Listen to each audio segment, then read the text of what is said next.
시청자 여러분 안녕하십니까. 증시계부스의 김종현입니다.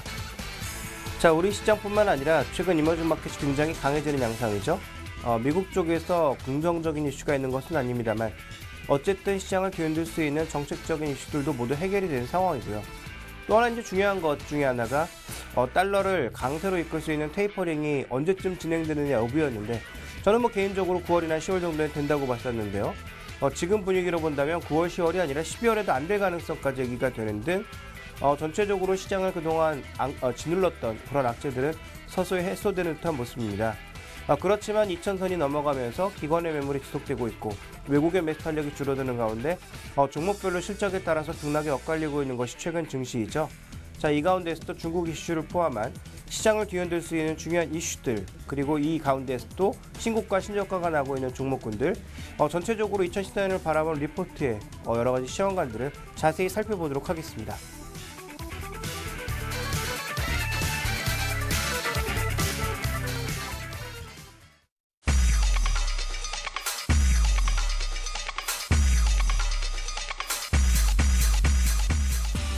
또다시 불거진 중국 긴축 우려. 주식시장에 악영향을 미칠 거라는데 이번이 주식을 싸게 살 수 있는 기회가 아닐까? 이슈를 좀 세게 건드려 봅니다.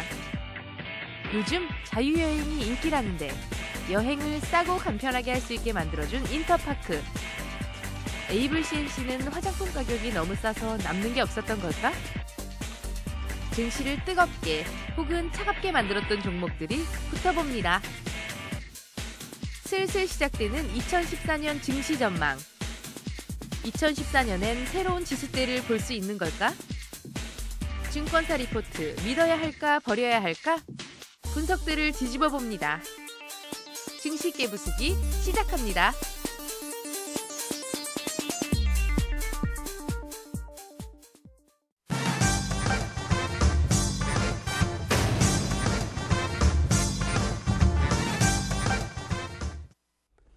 네, 오늘 우리가 살펴볼 이슈는 중국 관련 이슈입니다.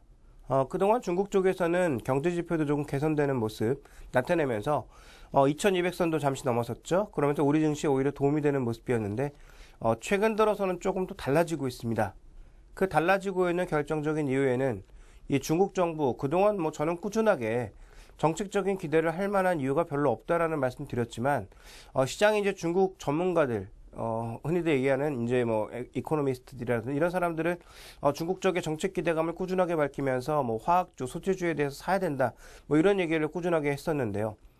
결국은 중국 쪽에서 다시 한번 유동성을 옥죄려는 그런 모습을 나타내고 있습니다. 그러면서 시장의 단기적인 변동성이 나타나고 있는 모습인데요. 이것이 과거 지난 6월 달에 나타났던 것처럼 시장을 크게 압박하는 요인일지 아니면 일시적으로 지나가는 바람일지 점검이 필요할 것 같습니다. 자, 무엇보다도 중국 경제에 있어서 우리가 가장 주목해 봐야 되는 포인트는 무엇일까요? 지금 나타나고 있는 긴축 이슈일까요? 전 그 부분은 아니라고 생각합니다. 오히려 이 중국 경제에 있어서 핵심 이슈는 무엇이냐? 중국 정부가 지금 성장률을 포기하고서라도 미래 발전을 위해서 개혁 개방을 이루어 나가겠다라는 것이 핵심 포인트입니다. 그래서 지금 준비된 그림을 보시면 이것은 무엇을 나타내고 있는 거냐면 자, 중국의 GDP 성장률입니다. 분기별로 나타낸 것인데요. 지난 2012년만 하더라도 8%가 넘었었던 그런 성장률이 이제 2014년으로 넘어가게 되면 7% 초반대로 눌러 앉을 것으로 얘기가 되고 있죠. 그래서 이번 발표한 지표도 7.8% 정도가 나와서 비교적 이제 긍정적이었다라는 평가가 나오고 있습니다만 이런 성장률이 계속 둔화되고 있다라는 거죠. 그러니까 중국 정부에서는 가장 중요한 건 중국에선 중국 정부의 의지인데 중국 정부는 이 정도 성장률이 떨어지는 건 아무 상관없다라는 거죠. 이것을 통해서 무엇을 이루겠다? 지금 굉장히 공급 과잉이 되어 있는 중국 내 산업 구조조정을 꾀하겠다라는 것이고요. 정치적으로는 그동안 숙적이었던 아니면 정치적인 제거 대상이었던 사람들에 대한 정리 과정, 그리고 정책적으로는 단기적으로 보는 것이 아니라 어차피 시진핑 정부가 향후 10년간 또 운영을 해야 되니까 그 10년의 큰 그림을 볼 수 있는 여러 가지 계획들을 이번에 3중 전회에서 만들어내는 것이 큰 그림이다라고 볼 수가 있습니다. 그래서 이 중국 쪽의 전반적인 이슈는 가장 중요한 건 성장률이 지금 중요한 것이 아니라 오히려 중국의 경제 구조개혁이 필요한 것을 가장 중심적인 부분으로 보시면 될 것 같고요. 그렇지만 단기적으로 조금 전에 언급드렸던 대로 여러 가지 이제 변동성이 나타날 만한 요인들이 있기 때문에 그 부분을 점검을 해봐야 될 것 같은데요. 자, 그렇다면 조금 더 그림을 줄여서 마이크로적으로 가보도록 하죠. 자, 다음 그림 살펴보시면 최근에 이제 중국 정부가 다시 그동안 꾸준하게 자금을 공급했던 레포, 우리가 흔히 환매조건부 채권이라고 하죠. 이것을 멈추고 있는 이유 중에 하나는 바로 부동산 가격의 상승 때문입니다. 이 부동산 가격의 상승이 중국이 지금 올해 초만 하더라도 굉장히 여러 가지 대책을 내놨죠. 자금도 옥죄받고 부동산 가격을 조금 더 누르기 위한 굉장히 여러 가지 대책을 내놨음에도 불구하고, 자, 준비된 그림에서 보시는 것처럼 중국의 1선 도시, 2선 도시, 3선 도시 모두 주택 가격이 올라가고 있습니다. 자, 1선 도시라고 하는 게 아시는 분들도 있겠지만 모르시는 분들을 위해서 간단하게 설명을 드리자면 최고 도시죠. 상하이라든지 북경 이런 도시들을 이제 1선 도시라고 하고요. 2선 도시 같은 경우에는 우리나라로 치자면 지방에 이제 좀 큰 도시들, 3선 도시 같은 경우에는 거기보다 약간 더 소형 도시들 이런 것들을 얘기하게 되는데, 지금 이제 베이징이나 상하이 같은 곳의 이 주택 가격은 좀처럼 멈추질 않고 있다라는 겁니다. 그러니까 유동성도 옥죄받고 금리도 조절해받고 굉장히 여러 가지 대책을 썼지만 지금 올라가고 있는 이 주택 가격들은 중국 정부가 좀처럼 제어하지 못하고 있다는 거죠. 그러다 보니까 최근에 또 해외 쪽에서 돈이 계속 중국으로 들어오면서 만약에 내비두면 이 주택 가격이나 이런 것들이 점점 더 가파르게 올라갈 가능성이 있으니까 현재 구간에서는 레포로, 즉 환매조건부 채권으로 자금을 유입하는 것을 중단시켰다, 이렇게 봐야 될 것 같습니다. 그래서 가장 큰 문제 중에 하나는 좀처럼 멈춰지고 있지 않은 이 부동산 가격의 상승을 과연 어떻게 제어할 것인가, 이 부분에 대해서 이제 굉장히 중요한 것 같고요. 이번에 3중전회를 통해서 좀 더 강력한 제재책이 나올 것이냐, 부동산 가격을 통제할 수 있는 그런 대책이 나올 것이냐도 시장에서는 굉장히 주목을 하고 있습니다. 일부 이코노미스트들은 그러한 대책이 필요하다라고 보고 있고요. 만약에 그런 대책이 나온다면 증시 쪽에서는 부동산 기업들, 그리고 전반적으로 중국 증시에 좀 부담이 될 수밖에 없는 그런 상황이겠지만, 어쨌든 이 부분에 대해서 굉장히 좀 부담을 느끼고 있는 상황이고요. 자, 다음 그림 살펴보도록 하겠습니다. 이 부동산 가격의 상승이 문제가 되는 것은 물가 상승률을 뛰어넘고 있기 때문에 더 문제가 되고 있는 겁니다. 그러니까 지금 중국이 소비자 물가 상승이 꾸준하게 이뤄지고 있는 상황이죠. 2005년도 7월 달을 기준으로 해서 지금 보시면 한 25% 정도 올랐는데, 소비자 물가 이 정도 오르는 동안 부동산 가격은 무려 50% 정도 올랐다라는 거죠. 최근에 또 괴리를 넓혀가고 있는 상황입니다. 중국 정부는 물가를 한 3.5% 정도에서 이제 제어하려고 하고 있는데, 현재 지금 이번 달에 나왔던 지표가 3.1% 정도였죠. 하반기에 음식료품 가격의 상승으로 인해서 3.5%에 좀 근접할 것으로 예상이 되고 있는데, 어쨌든 지금 현재 이 부동산 가격의 상승이 소비자 물가 상승률을 훨씬 뛰어넘고 있는 상황이기 때문에 일종의 과열 국면이다라는 거죠. 그래서 계속적으로 통제하려고 하고 있는데 통제가 안 되고 있기 때문에 이것이 이제 향후 문제가 될 수도 있겠다, 이런 관점에서 접근이 나타나고 있는 거고요. 또 하나 우리가 좀 살펴봐야 될 것은 중국의 소비자 물가는 음식료 가격에 가장 연동이 많이 되어 있습니다. 아무래도 이제 경제 발전 단계에 있어서 지금 중국도 많이 2차 산업, 3차 산업으로 옮겨가고 있지만, 아직까지 이제 물가를 산정하는 그 지표의 기준으로 봤을 때는 우리나라 같은 경우가 이제 2차 산업과 관련된 여러 가지 공급 요금들 이런 것들이 물가에 큰 영향을 미친다면, 중국은 음식료 가격에 가장 큰 영향을 미치고 있고요. 미국은 집값이나 서비스 가격의 움직임이 물가에 가장 큰 영향을 미치고 있죠. 그러니까 결국은 음식료 가격의 상승률보다 지금 부동산 같은 것들에 투자하려는 사람들, 좀 투기적인 사람들이 좀 더 많아지고 있다, 이런 관점의 이해가 가능한 것이죠. 그래서 지금 이 음식료 가격의 상승도 전반적으로 좀 부담이 될 만한 상황이어서 하반기에 우리가 이제 양적 완화와 같은 추가적으로 긴축을 완화시키는 이런 부분들의 정책을 기대할 수 없는 입장이었는데, 이렇게 계속 부동산 가격이 강력하게 오르면 이 양적 완화 정책은 더더욱 어렵다라고 봐야 되겠죠. 그러니까 중국 쪽의 통화 정책은 긍정적인 쪽으로는 기대하기 어렵다라는 것이 기본적인 사실일 것 같고요. 그 다음 살펴보도록 하겠습니다. 자, 그리고 이제 또 하나 중요한 게 뭐냐면, 이 부동산에 돈이 몰리는 것도, 예를 들어서 새로운 프로젝트가 생기고요. 그 프로젝트가 굉장히 큰 프로젝트여서 거기에 돈이 모이면서 주변의 아파트 가격이 올라간다면, 그래도 새로운 자산에 대한 투자니까 상대적으로 나은 부분이 분명히 있습니다. 그런데 지금 나타나는 그 지표의 상황으로 봤을 때는 신규 투자가 굉장히 제한되고 있음에도 불구하고 부동산 가격이 올라가고 있다는 거죠. 그러니까 우리가 흔히 얘기하는 버블 가능성, 그래서 제가 이제 사는 주변 지역이 바로 판교인데 뭐 평당 뭐 3천만 원에 육박하는 그런 모습을 보여주다가 최근에 뭐 평당 1,500만 원, 2천만 원대까지 급격하게 떨어졌는데요. 만약에 이제 그런 양상을 낳게 된다면 지금 중국 정부에서 정확하게 통계치를 내지 못한 그림자 금융과 함께 부담이 될 수밖에 없는 입장인데, 자, 준비된 그림을 보시면 지금 빨간색으로 표시되고 있는 주택 투자가 어떻습니까? 지금 Y2Y로 봤을 때 줄어들고 있거든요. 자, 그리고 지금 꾸준하게 이제 중국 정부가 성장률을 유지하기 위해서 긍정적인 모습을 나타내고 있는 고정 투자도 작년과 대비해 봤을 때 변화가 별로 없는 상황입니다. 그러니까 주택 투자는 줄어드는데, 작년 대비해서 줄어들고 있는데 가격은 계속적으로 올라가고 있다.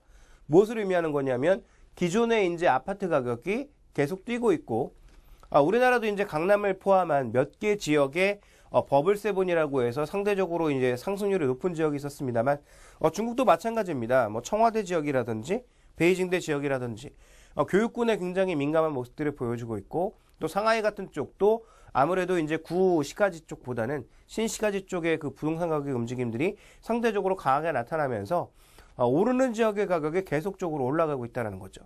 그러니까 최근에 이제 좀 더 눈을 넓혀서 보자면 유럽 쪽의 독일 같은 경우, 또 스웨덴이나 스칸디나비아 반도 3국 같은 경우가 부동산 가격이 계속 올라가고 있는 것이 좀 부담인데요.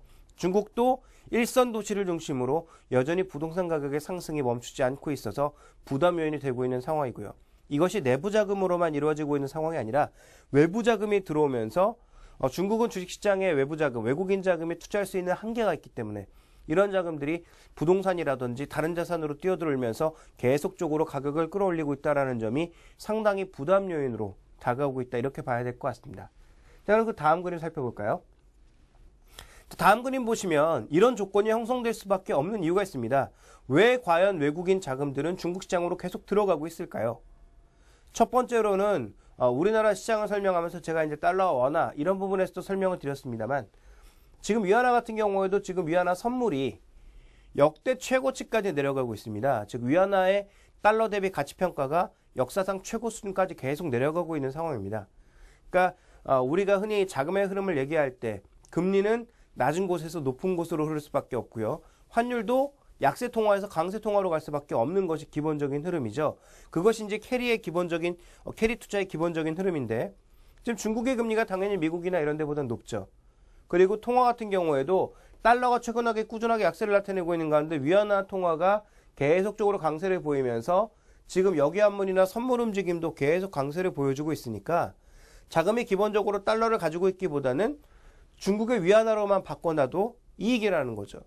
달러는 약세인데 위안화는 강세니까 상대적으로 달러를 쥐고 있는 것보다 위안화로 바꿔서 쥐고 있는 게 이익인 거고요. 거기에다가 상대적으로 좋은 자산이라고 평가되고 있는 중국의 부동산 가격이 추가적으로 올라간다면 환율에서 플러스 요인, 그리고 이제 우리가 흔히 얘기하는 자본 차익, 부동산을 팔았을 때 내는 평가 차익에서의 추가적인 플러스 알파 요인 자체가 존재한다는 거죠. 그러니까 이런 부분들이 지금 계속 중국 쪽으로 돈이 들어가게 만드는 요인이라고 볼 수가 있겠고요. 자, 요즘 부동산 가격이 상승하고 있는 것이 눈에 띄고 있습니다만, 이거 말고 또 하나 주목해 볼 게 있죠. 지금 실질금리라고 하는 게 있는데요. 이 실질금리의 개념이 뭡니까? 우리가 이제 명목과 실질이라고 하는 개념을 많이 듣게 되는데, 명목이라고 하는 것은 예를 들어서 금리가 5%다. 그럼 그 5% 자체가 일종의 명목금리가 되는 거죠. 그런데 이 실질금리라고 하는 것은 실제적으로 물가 상승률을 고려해 봤을 때 지금 이 금리가 의미 있는 금리인가, 이 부분을 따져보는 것인데요. 예를 들어 내가 이제 은행의 예금과 이자만으로 먹고 사는 사람입니다. 그래서 내가 100을 맡겨놨고 한 달에 이자를 2를 받아서 1년에 24를 정도를 받는데, 예를 들어서 물가 상승률은 월 3%라고 합시다.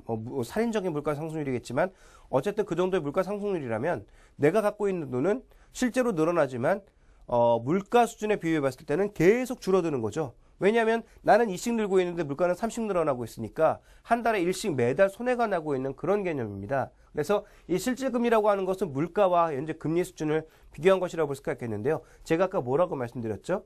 하반기 가면 갈수록 물가가 상승하고 있다. 중국의 물가가 상승하고 있다. 그런데 금리는 큰 변화 없이 지켜가고 있는 상황이죠. 그러다 보니까 중국의 실질금리는 어떻게 되고 있죠? 역으로 점점 마이너스로 내려가고 있다는 겁니다.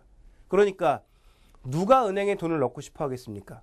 지금 중국의 내부 자금들도 실제로 그 안에서 돈을 넣어봐야 물가 상승률, 향후 이제 또 물가 올라갈 것을 고려해 본다면 은행에 돈 넣어두는 것이 의미가 없다라는 거죠. 그러니까 자꾸 그런 돈을 빼서 어딘가 투자할 곳을 찾고 있고, 상대적으로 유동성이 부족한 이 주식시장보다는 실물시장 쪽에 관심을 많이 가지고 있는 것으로 보여지고 있습니다.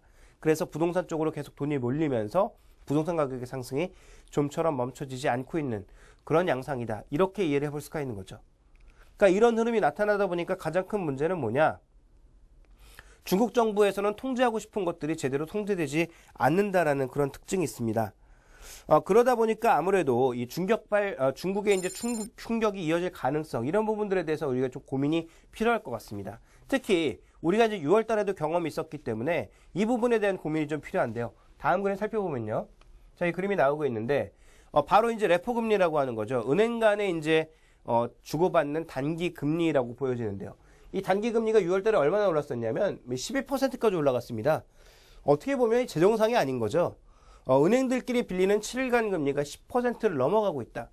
하루에 빌리는 단기 금리인데도 이렇게 높은 금리를 부여한다라는 건 그만큼 자금 시장이 경색되었다라는 얘기인데요. 최근에 안정세를 보이다가 다시 올라가기 시작하더니 오늘은 거의 한 5%대까지 뛰어 올라가면서 이때와 비슷한 양상을 보일 것인지가 현재 지금 시장의 물음표입니다. 저는 일단 이때처럼은 가지 않을 것으로 판단하고 있는데요. 왜냐하면 이미 한번 경험이 있었고, 또 하나 정부에서 만약에 정말 자금의 부족함을 느낀다면 단기적으로 언제든지 자금을 투입할 수 있는 여유가 중국의 인민은행은 있기 때문에 이때와 같은 극단적인 현상은 나타나지 않을 것으로 판단하고 있습니다. 자, 그렇다면 결론적으로 과연 우리가 어떠한 결론을 내려볼 수 있을까요?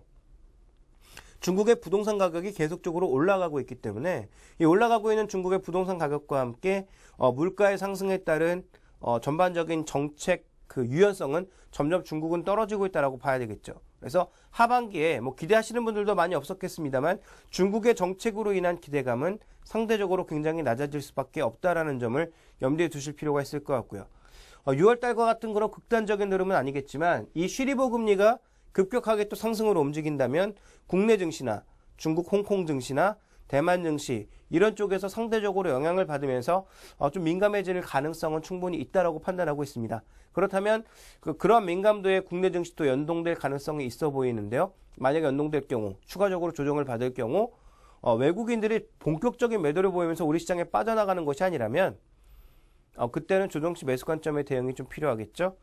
만약에 제 예상과 달리 지난 6월 달과 같은 이런 극단적인 양상을 보여준다면 시장에서 도망가는 흐름보다는 좀 더 매수의 시기를 뒤로 미루는 그런 전략 자체가 유효하지 않을까라고 판단하고 있습니다. 이때도 굉장히 급하게 올랐다가 금방에 내려왔거든요. 결국은 중국 정부가 어떤 스탠스를 취하느냐에 따라서 이제 이러한 것들은 금방 가라앉을 수가 있기 때문에 이런 단기 금리 움직임은 시장에서 분명히 지켜볼 만한 변수이긴 합니다만 이것 자체로 시장의 지금 상승 방향을 꺾을 수는 없다라는 쪽에 가장 기본적인 전제를 두셔야 될 것 같고요.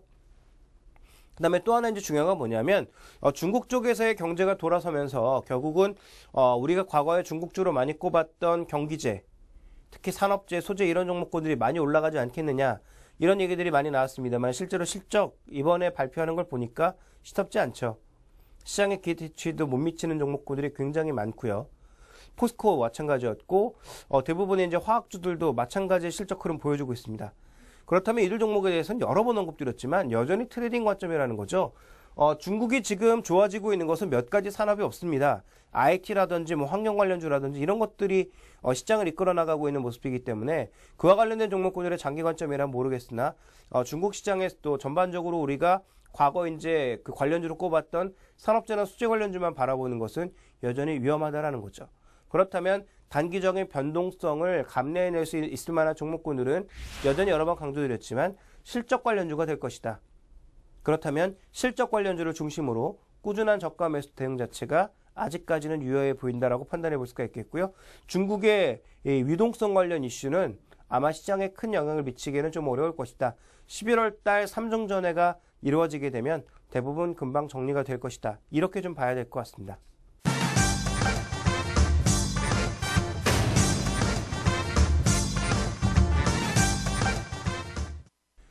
네, 오늘 종목 대 종목에서는 두 종목을 살펴볼 텐데요. 먼저 신고가를 내고 있는 종목군들 최근에 굉장히 많습니다.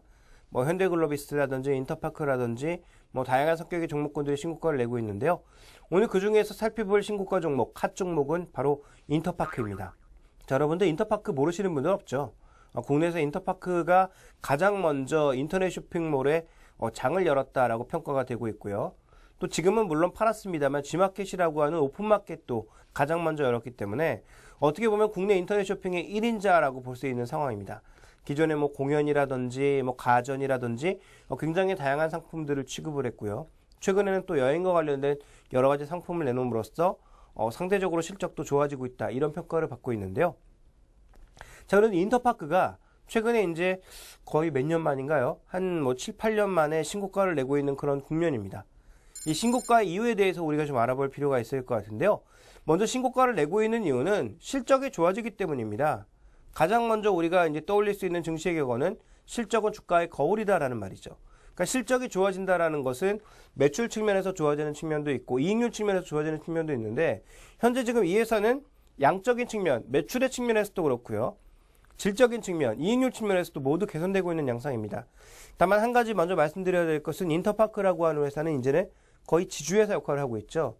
인터파크 INT라든지 아이마켓 코리아 같은 지분을 확보한 기업들에서 배당금이나 브랜드 사용료 같은 것들을 받고 있는 기업입니다. 그래서 실제적으로 실적이 좋아지고 있는 것은 인터파크가 90%의 지분을 갖고 있는 인터파크 INT의 최근의 실적이 좋아지고 있는 것이 중요한 주가의 상승 원인이라고 볼 수가 있겠고요. 자, 또 하나 인터파크 INT 같은 경우에도 그동안 이제 물적 분할을 통해서 가지고만 있었는데 이것을 코스닥 시장에 이제 상장한다라는 얘기가 나오고 있습니다. 상장을 하게 되면 최근에 이제 시장이 조금 좋아지다 보니까 뭐 미국 시장에서도 IPO 얘기들이 많이 나오고 있고요.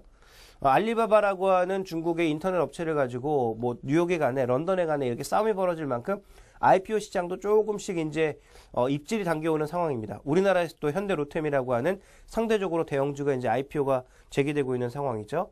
그러니까 인터파크 같은 경우에도 현재 그동안 오랫동안 저울질해 오다가 현재 이런 분위기가 나타나다 보니까 아무래도 서서히 이제 인터파크 INT에 지금 상장을 준비하고 있는 국면이고요.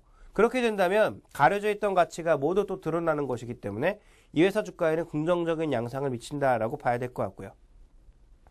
자, 그리고 이제 사업 부문별로 봤을 때는 여행이라고 하는 쪽에서 의외로 굉장히 좋은 실적을 나타내고 있다. 이 부분에 대해서 이제 시장에서 긍정적인 평가를 많이 하고 있습니다. 그러니까 인터파크에 지금 그 여행 측면에 들어가시면 기존에 이제 다른 여행사에서 팔고 있는 항공상품 이런 것들도 패키지 상품들이 많이 있습니다만 최근에 이제 젊은 친구들 같은 경우는 패키지를 선택하는 경우가 굉장히 드물죠. 호텔이라든지 아니면 항공권 정도만 끊어서 자유여행을 다니는 그런 경우가 많은데요. 실제적으로 이제 인터파크 같은 경우에는 그에 대한 수혜를 받고 있는 것이다. 그래서 패키지 상품을 팔고 있는 하나투어나 모두투어 같은 경우가 조금 부진한 모습을 나타내고 있는 반면 최근에 여행 쪽의 실적에 있어서는 인터파크가 오히려 더 시장에 영향력을 발휘하고 있다. 이렇게 볼 수 있는 상황이고요. 또 하나 조금 전에 언급드렸던 것처럼 이 삼성그룹의 일종의 MRO 역할을 해왔던 그 소모성 그 자재를 구매하는 역할을 해왔던 아이마켓 코리아의 지분을 지금 그 인터파크가 인수를 했죠. 조금 무리한 인수였다. 돈을 많이 썼다라는 평가도 있었습니다만 현재 와서는 어떻습니까? 이 삼성그룹이라고 하는 뚜렷한 이 원자재를 구매할 수 있는 그쪽이 있다 보니까 이 아이마켓 코리아 같은 경우에도 실적 측면에서는 굉장히 양호한 모습 보여주고 있습니다. 자, 그러다 보니 어떤 양상이 나타나고 있죠? 자회사들별로 지금 실적이 대부분 개선되는 모습을 나타내고 있고 그러다 보니까 이제 본사에 줄 수 있는 뭐 배당금이라든지 전반적인 이익금 이런 것들이 많아질 수밖에 없는 국면이죠. 그래서 인터파크라고 하는 지주회사 자체도 굉장히 좋아지는 모습이고 말씀드렸다시피 인터파크 INT라고 하는 자회사의 상장 가능성을 보면서 전체적으로 주가는 긍정적으로 움직이고 있다고 봐야 될 것 같은데요. 자, 말씀드렸던 대로 이 부분이 뭐냐면 바로 양적, 질적인 성장을 나타내고 있는 겁니다. 회색 막대로 표시되고 있는 매출액이 2012년을 기점으로 해서 계속 상승하고 있는 모습이고요. 2014년, 2015년 계속적으로 확대될 것으로 예상이 되고 있고 이익률도 꾸준하게 증가하고 있죠. 양적, 질적으로 모두 지표들이 개선되고 있다라고 좀 봐야 될 것 같고요.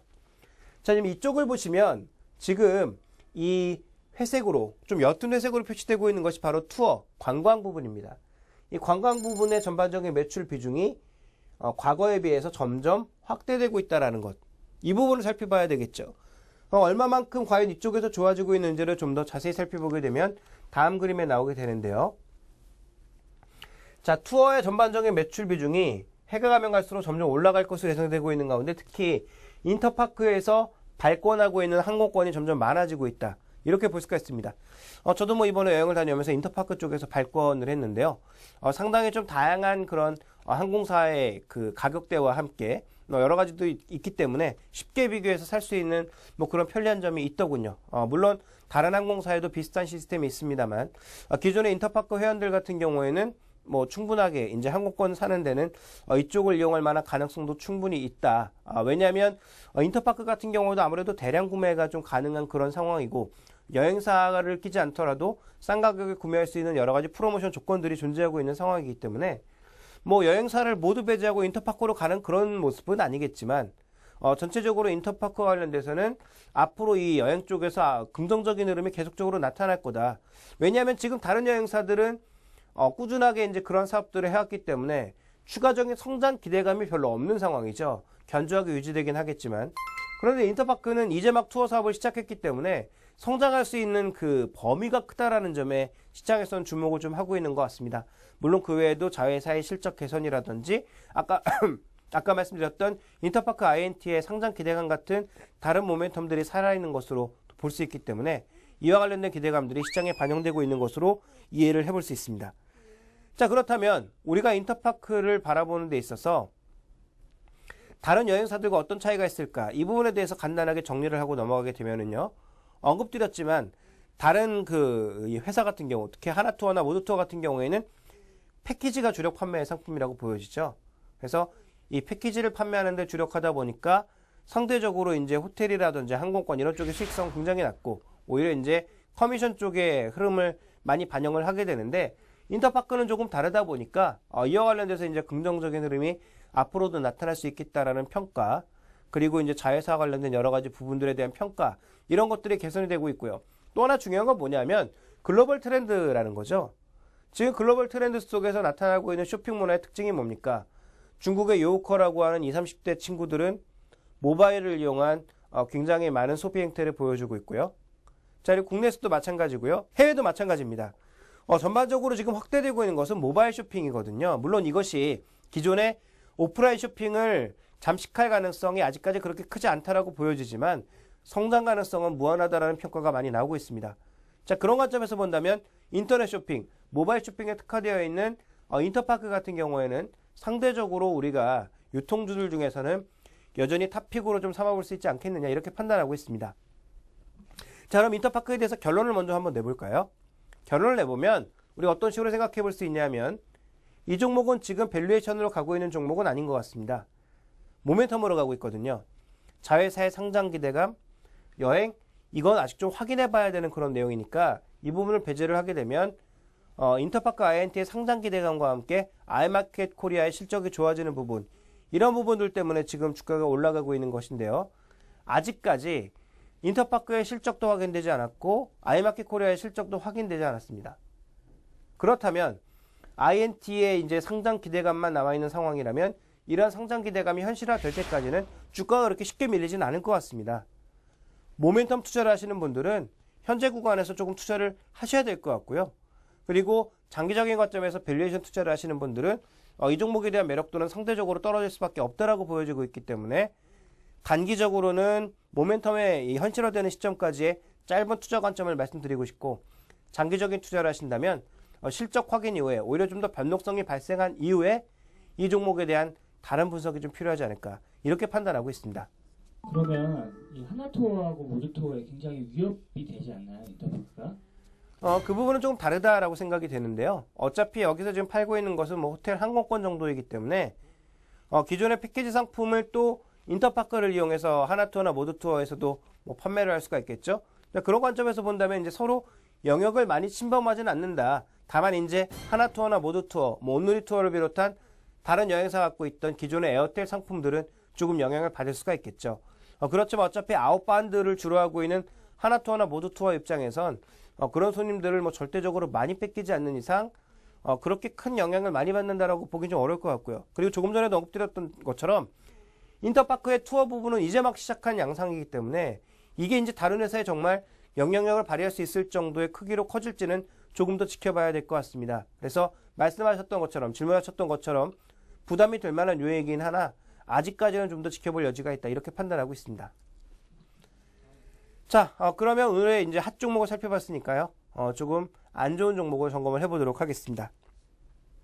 최근에 이제 우리 시장에서 굉장히 시장이 나름대로 괜찮지만 코스닥 시장의 수익률이 상대적으로 떨어지고요. 또 하나 떨어지고 있는 게 뭡니까? 바로 화장품 관련주들의 수익률이 전반적으로 굉장히 떨어지고 있습니다. 자, 그 중에서도 중가권 이 브랜드의 가장 대표적인 역할을 해왔던 에이블 CNC도 신저가를 기록했다가 주말에 들어서나 조금 소폭 반등하는 양상인데요. 자, 에이블 CNC에 대해서 자세히 알아보도록 하겠습니다. 자, 먼저 준비된 그림을 조금 살펴보게 되면 에이블 CNC의 가장 큰 핵심은 뭐냐면 성장 기대감이었습니다.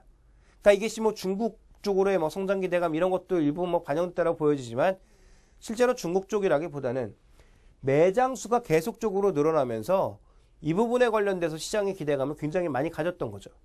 그러니까 지금도 계속 매장 수를 늘리고 있습니다만 지금 보시면 이 매장당 매출액 성장률도 떨어지고 있는 국면이고요. 매장 수 증가율도 2013년 1분기부터는 서서히 좀 둔화되고 있습니다. 그러니까 양적으로 늘고 있지만 커브가 이렇게 되고 있다는 거죠. 완만하게. 그러니까 가파르게 증가해 오다가 이렇게 꺾이고 있다는 시점인데 이게 뭘 의미합니까? 주가도 마찬가지라는 거. 주가는 어느 시점에 오르죠? 이렇게 강력하게 오를 때, 탄력적으로 오를 때 주가가 오르죠. 그러다가 이 오버밸류가 나타나기가 쉽죠. 그러니까 왜냐하면 이 종목의 성장성이 뛰어나니까 밸류에이션을 높게 줘도 상관없다. 이런 관점에 투자 이제 시기가 나타나다가 어떻게 되죠? 성장률이 줄어드는 시점에서는 상대적으로 실적이 예상에 못 미치네. 우리가 그동안 기대했던 실적이 너무 과하게 잡은 것이었네. 실적 하향, 목표 가격 하향. 그러면서 주가는 또 갈 길을 잃는 거죠. 그러니까 이런 양상의 흐름이 지금 에이블 CNC에서 똑같이 나타나고 있다고 봐야 될 것 같습니다. 뭐 다 아시겠습니다만 지금 에이블 CNC를 기점으로 하는 이 중가권 브랜드가 우리나라에만 수도 없이 많습니다. 그러니까 이들이 지금 굉장히 치열하게 경쟁하고 있고요. 지금 아시아권에 이런 데를 보면 왓슨스를 비롯한 이렇게 화장품을 전문적으로 유통하는 그런 이 편의점이라고 해야 될까요? 그런 형태의 판매점이 비교적 많이 있습니다만 우리나라는 뭐 아리따움이라든지 아니면 뭐 미샤 브랜드를 뭐 전문적으로 납품하는 그런 이 매장들이 길거리를 지나다니다 보면 정말 많습니다. 제가 보기엔 너무 필요가 없을 정도로 많은 그런 상황이죠. 그러다 보니까 이제 망하는 업체들도 꽤 있는 상황이고요.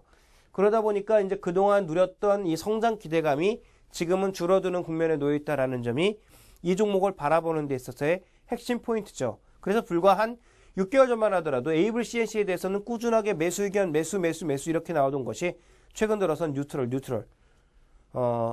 말은 뉴트럴, 그 중립입니다만 실제로 내용을 살펴보시면 매도 의견들입니다. 그래서 전체적으로 이제 시장이 에이블 CNC를 바라보는 시각이 굉장히 싸늘해졌다라는 것이 첫 번째 포인트라고 판단하고 있고요. 자, 다음 그림 살펴보시죠. 그래서 지금 말씀드렸던 대로 가맹 점수가 가파르게 늘어나다가 정체 구간에 들어서면서 주가는 급하게 떨어지고 있는, 즉 이 구간에서 오버밸류 됐다가 급하게 떨어지고 있는 국면으로 지금 전환되었다라고 볼 수 있는 상황이고요. 다음 그림 살펴볼까요? 다음 그림 살펴보면 이 종목에 이제 조금은 재미있는 그런 변수가 있는데요. 우리나라로 지금 들어오고 있는 중국인 입국자는 계속 확대되고 있지 않습니까? 그런데 이 미샤 브랜드는 보시면 일본인 입국자 수와 함께 굉장히 주가가 민감하게 움직이고 있다. 그런데 최근에 일본인들 우리나라 잘 안 들어오고 있거든요. 상관계수가 0.8입니다. 그러니까 일본 그 관광객들이 줄어들면서 최근에 매출 성장률도 줄어들고 있고 주가도 약세를 보여주고 있는데 중국 사람들이 늘어나는 것에 민감하게 움직이고 있는 카지노 같은 것들은 신고가 영역이거든요. 그러니까 지금 현재 이 종목 같은 경우에는 그동안 뭐 모델 효과인지는 모르겠습니다만 일본 관광객들이 들어와서 이제 사주는 것들에 굉장히 영향을 받았던 종목인데 최근에 이제 일본인들이 환율 문제도 있겠고 그다음에 뭐 여러 가지 문제가 겹치면서 한국을 찾아오는 사람들의 숫자가 줄어들면서 이 종목의 탄력이 줄어들고 있다는 것은 약간은 조금 재미있는 분석이다라고 판단하고 있는데요. 어쨌든 지금 현재 구간에서도 일본 사람들보다 중국 사람들이 많이 찾아오고 있다고 볼 수가 있는 거죠.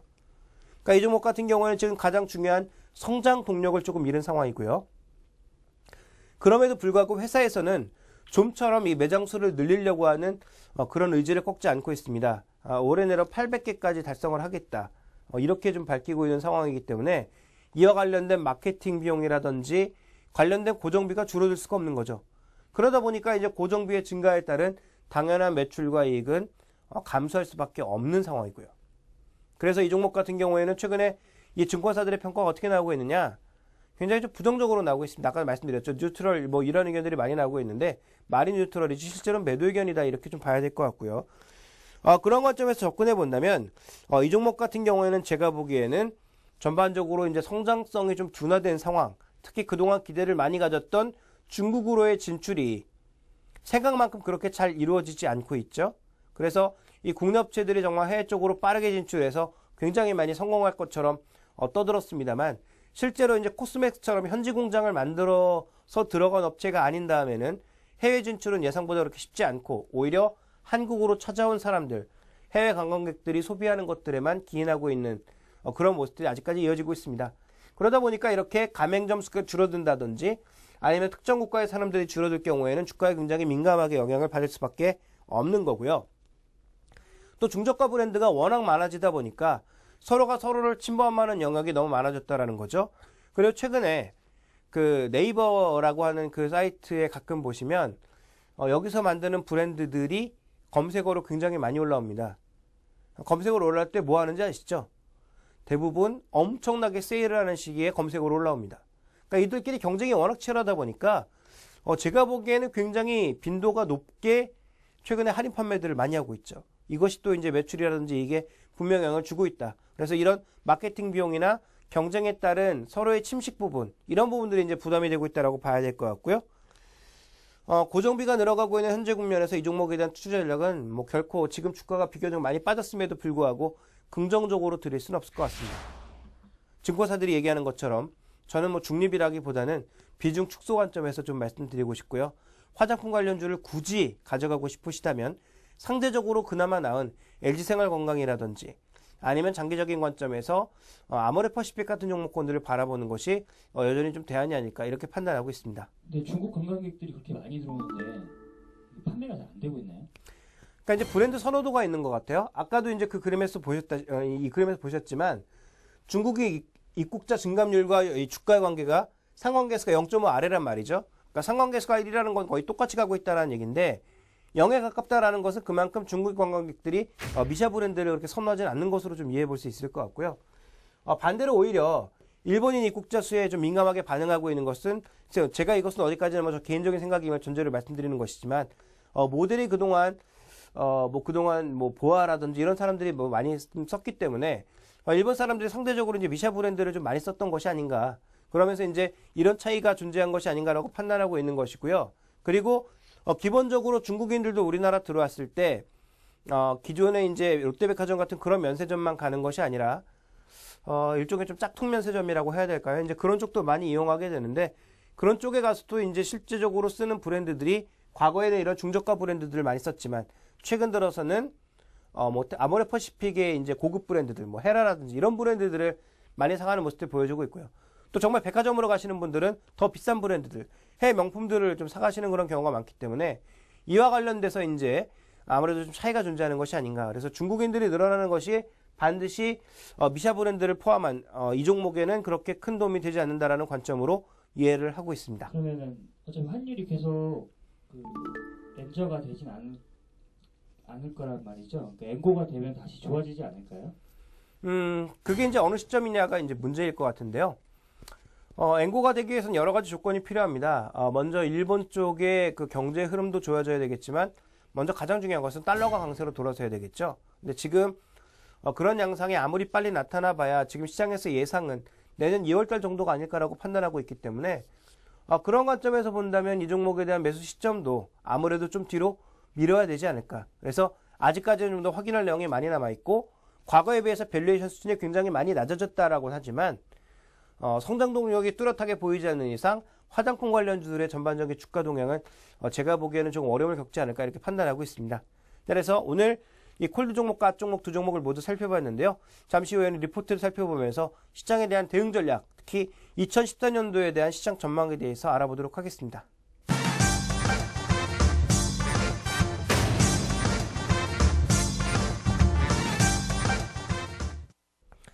네, 이제 11월이 다가오고 있습니다. 그러다 보니까 증권사들마다 2014년 전망에 대해서 많이 밝혀지고 있는데요. 아마 이번 시간 그리고 다음 시간 정도를 통해서 증권사에서 보고 있는 2014년 전망 중에 조금 의미 있는 그런 자료들을 살펴보면서 2014년에 대한 전망과 함께 시장의 여러 가지 포인트들을 짚어보고자 합니다. 오늘 제가 살펴볼 리포트는요, 하이투자증권의 2014년 전망입니다. 조익재 센터장을 포함해서 여러 애널리스트들이 이제 자료를 내놨는데요. 제가 이 자료를 뽑은 이유는 굉장히 이제 다량의 자료를 보이고 있습니다만 실제적으로 이제 요약본이 굉장히 정리가 잘 됐다라는 거죠. 그래서 세부 내용을 더 살펴보시면 풍부한 내용들을 볼 수 있는데 크게는 이제 4가지 관점에서 2014년 전망을 굉장히 밝게 보고 있습니다. 자, 그런 부분들에 대해서 얘기를 먼저 나눠보도록 하죠. 자, 가장 먼저 준비된 그림을 보시면 우리나라 시장의 이제 움직임에 있어서 펀드들의 움직임, 외국인 매수가 굉장히 중요하다는 것은 더 이상 얘기하면 입이 아프죠. 근데 이런 외국인 매수가 올해를 놓고 살펴봤을 때 지난 2009년 이후에 전반적인 흐름 속에서 어디를 많이 선호했느냐? 외국인들의 선택은 올해 초까지만 하더라도 동남아였습니다. 상대적으로 내수의 비중이 높고 내수 쪽의 비중이 높은 국가들에 대한 선도를 올려가면서 한국 시장에 별로 관심을 받지 않았죠. 그래서 한국에서 오히려 좀 매도를 보이면서 전체적으로 지금 한국 증시는 상반기에 주정이거나 정체, 동남아 증시는 신고가 이런 양상을 나타냈다가 지금 후반기로 가면서 동남아 쪽에 이제 여러 가지 위기설들이 나오다 보니까 오히려 이쪽에선 팔고 한국으로 돈이 다시 들어오는 그런 로테이션의 형태를 보여줬는데요. 자, 이런 로테이션의 형태가 아무래도 2014년도에도 더 이어질 것이다. 자, 왜냐하면 이 동남아시아를 포함한 대부분의 국가들의 이 경제 펀더멘탈이 별로 좋지 않은 상황.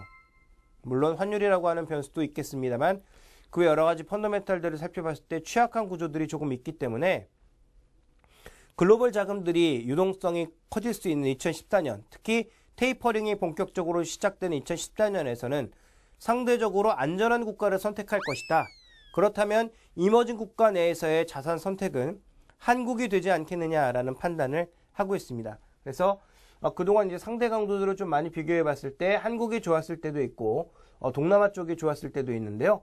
2014년에는 동남아 쪽이 굉장히 좋았다가 최근 들어서는 깊이 조정을 받고 다시 좀 좋아지는 모습을 나타내고 있는 상황이죠. 그래서 이러한 자산 선택의 측면에서 봤을 때는 분명히 한국 쪽의 흐름이 좀 더 좋아질 수 있다. 그래서 자산 선택, 자산 분배의 과정에서 만약에 해외 펀드에서 이 이머징 마켓 산다면 한국에 대한 선호도가 여전히 조금 올라가지 않겠느냐. 이런 관점의 분석이 나타나고 있다고 봐야 될 것 같습니다.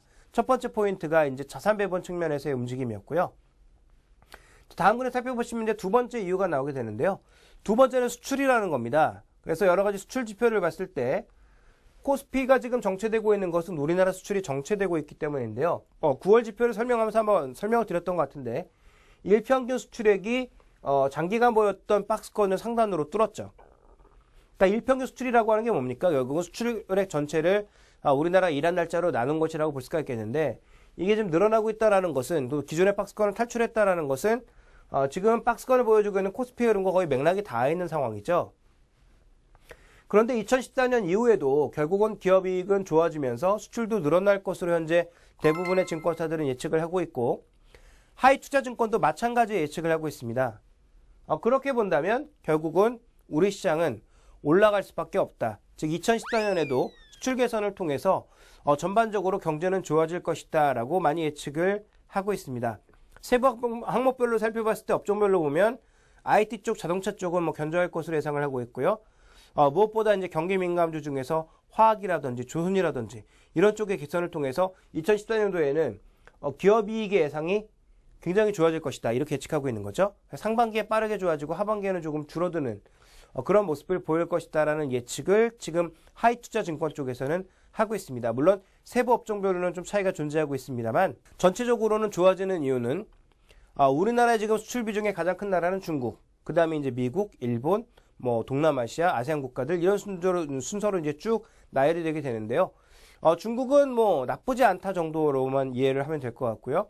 미국이라든지 유럽 같은 선진국들이 좋아지면서 상대적으로 선진국의 수출을 많이 할 수 있는 한국 같은 국가들의 수출 물량이 늘어날 수밖에 없다, 좋아질 수밖에 없다라고 보고 있는 거죠. 그래서 이 관점에서 본다면 선진국 경기가 얼마나 좋아지느냐가 관건이라고 보여집니다만 어쨌든 수출이 좋아지면서 한국 증시는 한 번 더 레벨업을 할 것이다 라는 예측을 하고 있습니다.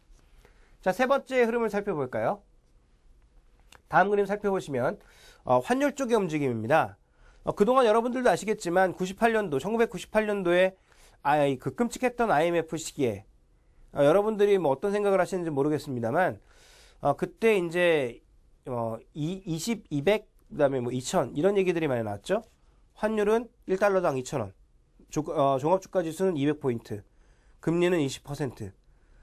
이렇게 보일 정도로 우리나라 금융 상황이 굉장히 취약했습니다. 특히 금리라든지 환율 같은 부분이 굉장히 취약했죠. 그래서 98년도 이후에 전 세계의 환율 변동성을 보시면 한국이 제일 큽니다. 그러니까 그만큼 해외 변수에 자금이 들어오고 나가는 것에 민감하게 반응을 하면서 급등락을 거쳐왔다라고 봐야 될 것 같은데요. 자, 그런 관점에서 지금 보시면 한국의 원화가 이번에 6월 달에 위기설이 나왔을 때 좀 크게 요동을 쳤어야 되는데 별 요동을 치지 않았다라는 거죠. 굉장히 안정적인 흐름을 보였고 오히려 동남아시아의 뭐 링기트화, 바트화, 대만 달러, 인도 루피, 루피아 이런 통화들이 굉장히 이제 탄력적인 모습을 보이면서 우리나라 환율보다는 큰 폭의 변동을 보였다라는 겁니다. 자, 그런데 최근에 우리나라를 사고 있는 외국인들 중에는 기본적으로 캐리 트레이드를 근간으로 해서 환율과 금리 혹은 선물 시장과 연계된 베이시스 혹은 뭐 선물 시장과 환율 시장과 연계되어 있는 스왑 베이시스 이런 것들을 통해서 단기 투자를 하는 세력들도 분명히 있거든요. 그럼 이들의 입장에서는 가장 좋은 투자처가 어디일까요? 지금 달러가 약세를 보이고 있는 구간에서는 달러 대비 강세를 보일 수 있는 통화를 찾을 거고요. 또 그 안에서 상대적으로 더 수익을 낼 수 있는 그런 자산들을 찾아 나갈 겁니다. 그렇다면 이들의 움직임이 환율에 기인한다고 봤을 때 금융시장의 변동성이 조금 있더라도 환율 변동성이 상대적으로 작은 국가를 찾아 들어갈 수밖에 없는 거죠. 근데 최근에 이제 전반적인 추이를 보시면 이런 동남아시아 국가들보다는 한국의 원화가 굉장히 견조한 모습을 보이면서 나름 견조한 추세를 이어가고 있다는 거죠. 그러니까 과거처럼 이렇게 돈 조금 빠져나간다고 급격하게 환율이 변하고 이럴 가능성은 그렇게 높지 않다라는 겁니다. 뭐 아시겠지만 우리나라 외환보유고도 우리나라 경제 규모에 비한다면 충분히 확보가 되어 있는 상황이거든요. 그러니까 이런 관점에서 향후 우리 증시는 외국인들의 선택과 함께 긍정적인 모습을 보이지 않겠느냐 이렇게 보고 있는 상황인 거고요. 자, 네 번째로 우리 시장에 대해서 긍정적으로 보고 있는 것은 조금 전에 언급드렸던 대로 성장입니다.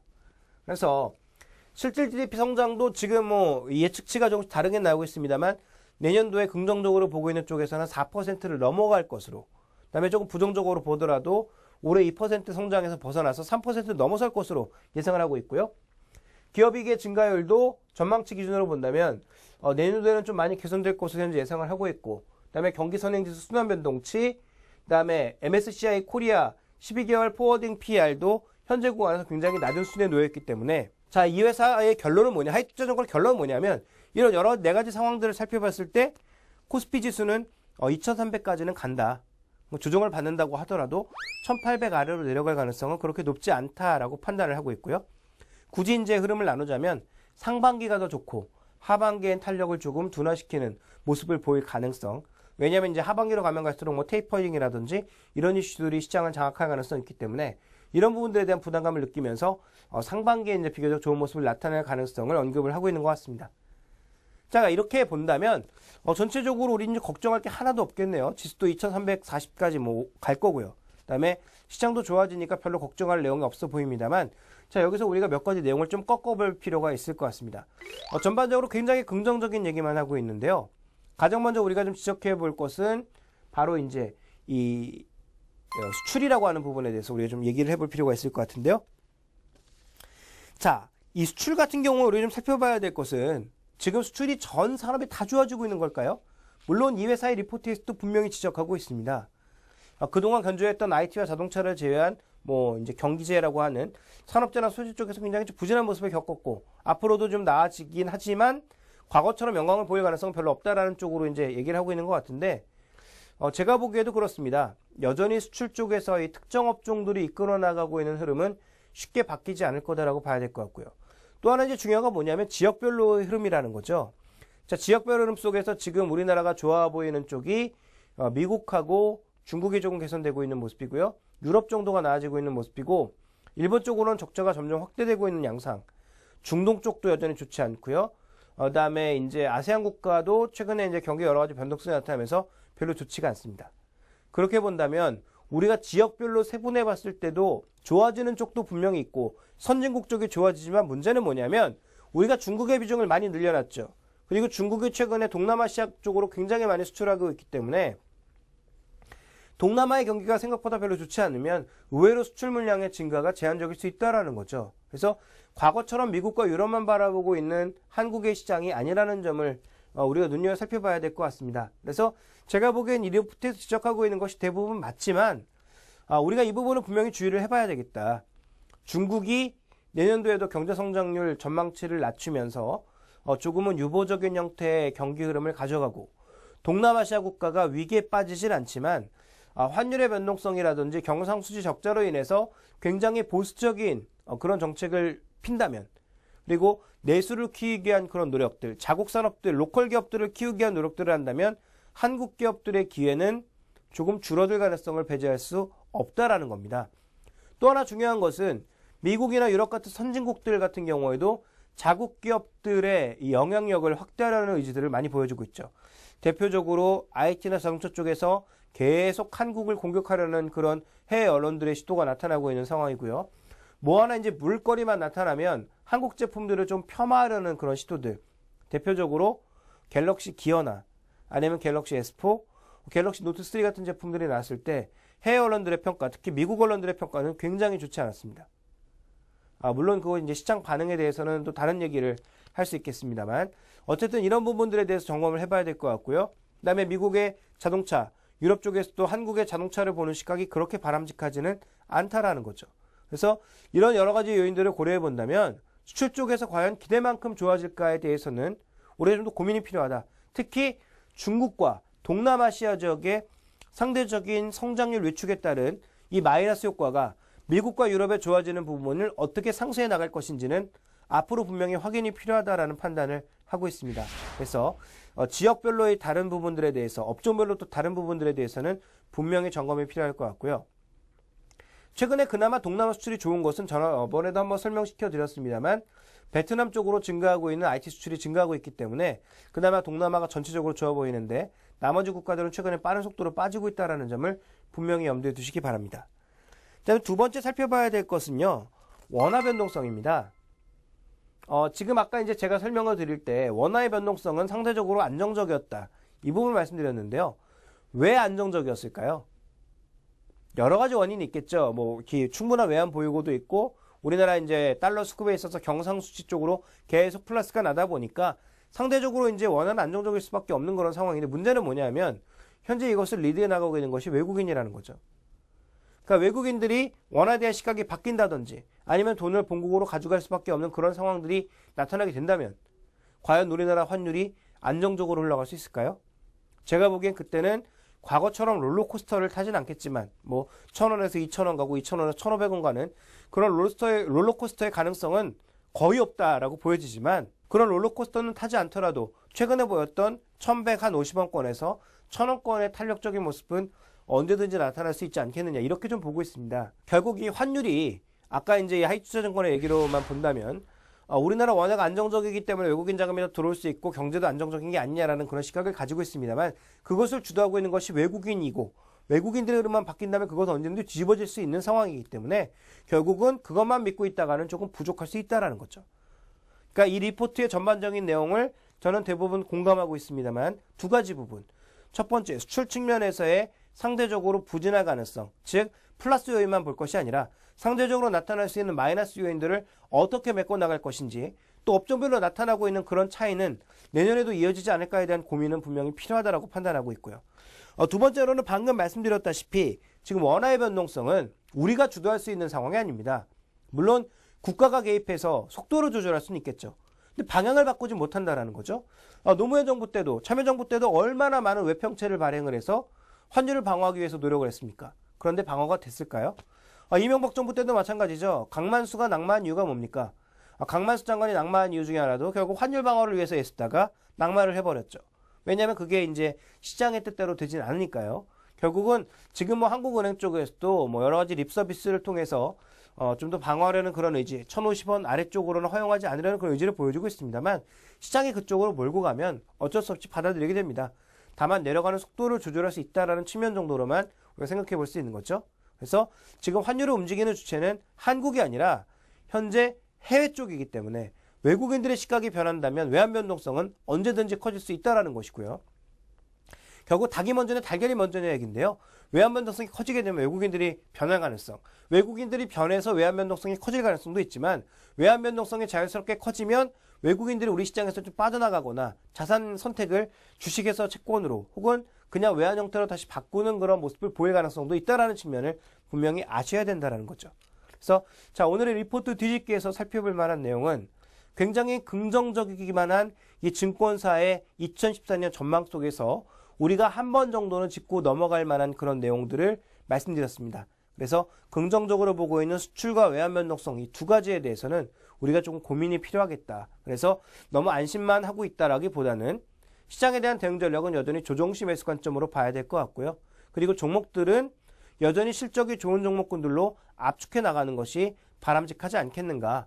그리고 굉장히 이제 고루해져 버린 그런 결론이 되겠습니다만 IT와 자동차의 대형주 그리고 그와 관련된 부품주들에 대해서는 여전히 그래도 긍정적인 시각을 가져갈 필요가 있다. 왜 그 종목들이 지금 현재 구간에서 또 신고가를 내고 있는지 그 이유를 분명히 우리가 알 필요가 있겠다 이렇게 판단하고 있습니다.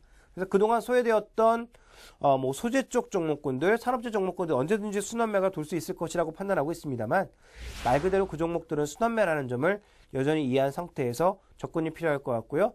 또 해외 증시 쪽에서도 계속 그 금융권의 자금들을 옥죄고 있는 상황이기 때문에 과거처럼 공격적인 원자재 투자 이런 것들은 나타나지 않을 것이라는 점도 더불어서 살펴보셔야 될 것 같습니다.